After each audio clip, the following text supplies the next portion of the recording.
कसूर किसका है? मशीनरी सरकार ने मुहैया नहीं कराई। केंद्र सरकार से जो फंड आया उसमें जो 40% राज्य की सरकार को शेयर करके मोबाइल खरीदना था वो मोबाइल खरीदा नहीं गया। बट जिन राज्यों में मोबाइल खरीदे गए वो भी बहुत ही घटिया स्तर के।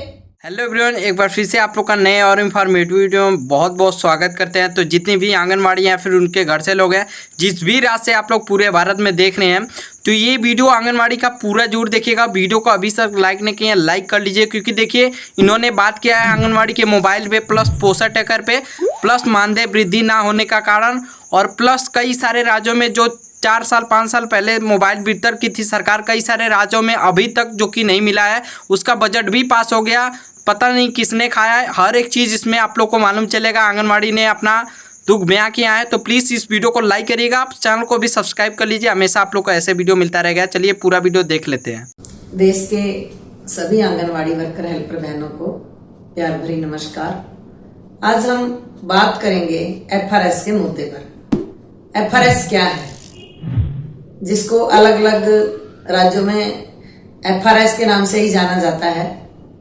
वो सत्यापन करना चेहरे का या उसको फेशियल रिकॉग्नाइजेशन सिस्टम, कुछ भी आप कह दें, पर इस एफआरएस को लेके भारत की सरकार की ओर से जो लगातार राज्यों की सरकारों के द्वारा और अधिकारियों के द्वारा आंगनवाड़ी वर्कर हेल्पर के ऊपर जो लगातार दबाव बनाया जा रहा है, मानसिक प्रताड़ना दी जा रही है, शासकीय नोटिस जारी किए जा रहे हैं, अलग अलग जगह में टर्मिनेट किया जा रहा है, मानदेय काटा जा रहा है, ये बहुत ही निंदनीय है। अगर आपको किसी भी अधिकारी या कर्मचारी या वर्कर से काम करवाना है तो उस राज्य की सरकार को वो काम करने के लिए जो संबंधित दस्तावेज या सामान, वो मशीनरी चाहिए जिसके द्वारा ये काम करना है, तो पहले सरकार को वो मशीनरी मुहैया करानी चाहिए। पोषण ट्रैकर ऐप मार्च 2018 से शुरू है। पोषण ट्रैकर के नाम पे ऑनलाइन काम कराने के लिए 7 साल से आंगनवाड़ी वर्कर हेल्पर को परेशान किया जा रहा है। आज भी 2 राज्य ऐसे हैं, पश्चिमी बंगाल और पंजाब, जिसमें अभी तक एक बार भी फोन नहीं दिया गया। और पोषण ट्रैकर ऐप करने के लिए हजारों की गिनती में नोटिस, ताड़ना पत्र और अब तो टर्मिनेशन की झड़ी भी लगानी शुरू कर दी है। कसूर किसका है? मशीनरी सरकार ने मुहैया नहीं कराई। केंद्र सरकार से जो फंड आया उसमें जो 40% राज्य की सरकार को शेयर करके मोबाइल खरीदना था वो मोबाइल खरीदा नहीं गया। बट जिन राज्यों में मोबाइल खरीदे गए वो भी बहुत ही घटिया स्तर के, एक बार दे के कुछ राज्यों में दूसरी बार दिया भी नहीं गया, जबकि 4 साल बाद दूसरा मोबाइल देने का नियम में उपलब्ध है। कोई भी राज्य में 5G का फोन नहीं दिया गया। 5G के फोन के बिना ये अपडेट नहीं हो रहा है। आंगनवाड़ी वर्कर हेल्पर को अपने निजी मानदेय से कटौती करके, परिवार के खर्चे में कटौती करके, अपने निजी फोनों से, जिसकी निजी फोन की कैपेसिटी नहीं है, बेटा के फोन से, बेटी के फोन से, पति के फोन से, वो सरकार के दबाव में आके मानसिक प्रताड़ना से काम कर रही है, जिससे बहुत सारी बहनों को डिप्रेशन की बीमारी भी आ गई है। कितना प्रेशर है डिपार्टमेंट का। बच्चों को फीस जाए ना जाए पर मोबाइल रिचार्ज होना चाहिए, क्योंकि ऑनलाइन काम करना है। एफआरएस करने के लिए जो भारत की सरकार ने तय किया है 2000 रुपया सालाना, रिचार्ज 28 दिन का होता है। 28 दिन के हिसाब से 13 महीने का रिचार्ज चाहिए। 13 महीने में अगर 2000 को डिवाइड करें तो 155 रुपए से ज्यादा नहीं होता। तो हिंदुस्तान की कोई भी टेलीकॉम कंपनी उसको रिचार्ज 155 में नहीं करती। ऑनलाइन काम करने के लिए कम से कम 2 GB डाटा चाहिए, जो 155 रुपए में नहीं मिलता है। और ना ही मोबाइल है, रिचार्ज किसको कराएंगे?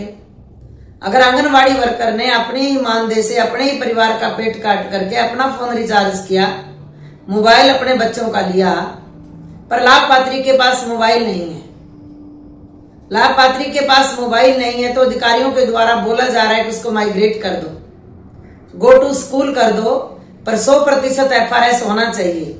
ये सरेआम राइट टू चाइल्ड और राइट टू फूड के ऊपर हमला है, जो भारत की सरकार के द्वारा रची गई साजिश में राज्यों की सरकार बखूबी साथ निभा रही है और अधिकारी भी इस राइट टू फूड और राइट टू चाइल्ड के ऊपर हमला करने में उनका भरपूर साथ दे रहे हैं और वर्कर हेल्पर को मेंटली टॉर्चर कर रहे हैं, जो कि बहुत ही निंदनीय है। अभी 55 लाख से ज्यादा सरकारी आंकड़े के अनुसार बच्चे हैं जो इन्होंने माइग्रेट कर दिए, जो FRS नहीं हो चुका, जिनकी ये KYC नहीं हो रही। आधार कार्ड, सुप्रीम कोर्ट ने बोला है कि आधार कार्ड मैंडेटरी नहीं है, तो सुप्रीम कोर्ट मानयोग सुप्रीम कोर्ट के फैसले को भी इंप्लीमेंट नहीं किया जा रहा, क्योंकि अगर आधार कार्ड मैंडेटरी नहीं है तो आधार कार्ड मोबाइल के साथ लिंक होगा और लाभपात्री के पास, हकदार के पास, हम लाभपात्री नहीं उसको हकदार कहेंगे, क्योंकि उसके जनता के टैक्स के पैसे से ये आंगनवाड़ी चलती है, तो ये वो हकदार हैं। तो उन हकदार के पास मोबाइल नहीं है तो उसका KYC नहीं हुआ, क्योंकि उसके पास OTP आएगा। तो ये लगातार FRS को लेकर के जो भारत की सरकार की साजिश है, लाभपात्रियों को कम करना, आंगनवाड़ियों पे हमला करना, आंगनवाड़ी वर्कर हेल्परों को मेंटली टॉर्चर करना, उनका मानदेय कटना, उनकी नौकरी, उनको सस्पेंड करना, उनको टर्मिनेट करना, ये जो जारी है इसकी हम घोर निंदा करते हैं और इसके खिलाफ देश के अलग अलग राज्यों में हम आंदोलन भी कर रहे हैं। अभी आंध्रा में हमने 32,000 मोबाइल वापस किए, पूरा ऑनलाइन काम बंद किया और लगातार 24 दिन हड़ताल की, ये कह के कि हम सिर्फ एक ऐप पे काम करेंगे, जो अलग अलग तरह की ऐप हैं वो हम नहीं अपडेट करेंगे। बहुत सारी ऐप तो ऐसी हैं जो इनके 2 GB के मोबाइल पे अपडेट भी नहीं हो रही, डाउनलोड भी नहीं हो रही है, काम भी नहीं कर रही हैं, और कितनी सारी वीडियोस हमारे पास दस्तावेज के रूप में हैं, जो हमारे आंगनवाड़ी वर्कर हेल्पर ने कई बार FRS करने का कोशिश किया और वो गोल गोल घूम रहा है, वहां पे इंटरनेट पूरा नहीं है, मोबाइल काम नहीं कर रहा है, FRS नहीं हो रहा है। तो इसलिए अभी पंजाब का आंगनवाड़ी वर्कर हेल्पर ऑनलाइन हड़ताल पे है, गुजरात में आंगनवाड़ी वर्कर हेल्परों ने ऑनलाइन हड़ताल किया है। तो हम FRS विरोधी नहीं है, आप सत्यापन कीजिए, क्योंकि हमारी जथेबंदी, हमारी फेडरेशन तो खुद भ्रष्टाचार विरोधी है, हम किसी भ्रष्टाचार को सपोर्ट नहीं करते हैं, पर हमारी मांग ये है कि ये FRS मैंडेटरी नहीं होना चाहिए, हर बच्चे को राशन मिलना चाहिए, FRS के बिना किसी बच्चे का राशन में कटौती नहीं होना चाहिए, हर बच्चा आंगनवाड़ी के केंद्र में राशन लेने के लिए हकदार है, उसके हक के ऊपर हमला नहीं होना चाहिए, ये हमारा यूनियन से मांग है। और बाकी आंगनवाड़ी वर्कर हेल्पर, अब शरद ऋतु का सेशन आने वाला है, फेडरेशन के फैसले के अनुसार जो अक्टूबर महीने में हम लोगों ने मेंबर पार्लियामेंटों के घरों के सामने प्रदर्शन करने हैं, अपने मांग पत्र देने हैं, तो पूरा देश की आंगनवाड़ी वर्कर हेल्पर को हमारा आह्वान है फेडरेशन की ओर से कि सभी को इन जो प्रोग्राम हैं, जो धरने हैं, जो प्रोटेस्ट हैं, जो जिस राज्य में जिस रूप में तय किए गए हैं, उनमें बढ़ चढ़ के भाग लेना है। और FRS के खिलाफ हमें लगातार हमारी ये लड़ाई है कि कोई भी बच्चा बिना FRS के खाने से वंचित नहीं होना चाहिए, और इसके खिलाफ जो हमारी लड़ाई है, हकदार के हक में हमारी जो लड़ाई है, इसको हमें लगातार आगे बढ़ाना है। साथियों, इनकलाब जिंदाबाद।